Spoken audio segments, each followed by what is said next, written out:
తాజాంశాన్ని చూస్తున్నాం. కడప జిల్లా గండికోటలో ఇంటర్ విద్యార్థిని హత్యపై దర్యాప్తు కొనసాగుతుంది. యువతి కుటుంబ సభ్యులను పోలీసులు విచారణకు పిలిచారు. సురేంద్రను మాత్రమే ప్రశ్నించి మిగతా వారిని ఇంటికి పంపారు. దీనిపై మరింత సమాచారం మా ప్రతినిధి మురళిని అడిగి తెలుసుకుందాం. మురళి, సురేంద్ర ఎవరు, ఎందుకు ప్రశ్నిస్తున్నారు? కోటలో ఇంటర్ విద్యార్థిని దారుణ హత్యకు గురైన ఘటనలో పోలీసు దర్యాప్తు కొనసాగుతోంది.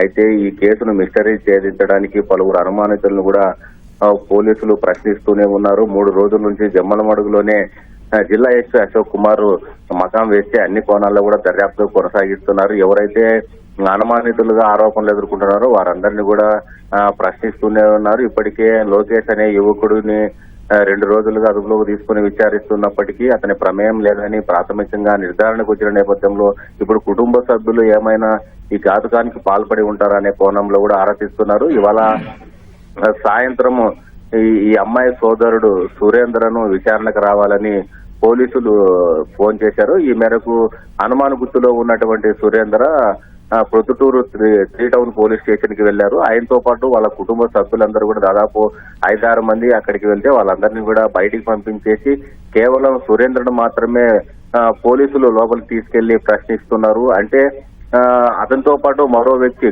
కొండయ్య అనే వ్యక్తిని కూడా పోలీసులు ప్రశ్నిస్తున్నారు. ప్రస్తుతం ఇద్దరు పోలీస్ స్టేషన్ లో ఉన్నారు. సురేంద్ర, కొండయ్య వీళ్ళిద్దరిని కూడా పోలీసులు ప్రశ్నిస్తున్నారు. ఎందుకంటే ఆ రోజు ఈ నెల 14వ తేదీన లోకేష్ అనే యువకుడు అమ్మాయిని గండికోటకు తీసుకెళ్లిన సమయంలో 8:30 గంటలకు గండికోట లోపలికి వెళ్ళినట్లు సీసీటీవీ ఫుటేజ్ లో ఉంది.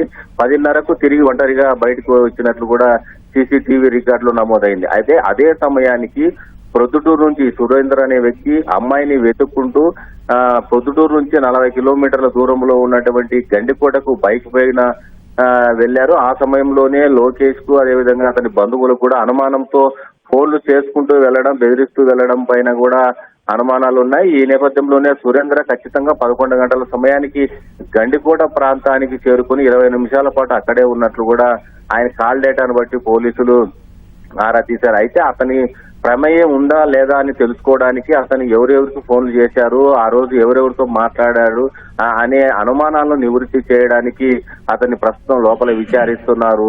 అతని ప్రమేయం ఉందా లేదా అనేది కూడా నిర్ధారణ చేసుకోవాల్సి ఉందని కూడా పోలీసు వర్గాలు భావిస్తున్నారు. అయితే ఈ కోణంలోనే దర్యాప్తు కొనసాగిస్తున్నారు. అయితే వీళ్ళ కుటుంబ సభ్యులు ఎందుకు అంత ఘాతకానికి పాల్పడతారనే అనుమానాలు కూడా వాళ్ళ కుటుంబ సభ్యులు వ్యక్తం చేస్తున్న నేపథ్యంలో పోలీసులకు వచ్చినటువంటి అనుమానాలను నివృత్తి చేసుకోవడానికి మాత్రమే విచారణకు పిలిచామని కూడా పోలీసులు భావిస్తున్నారు.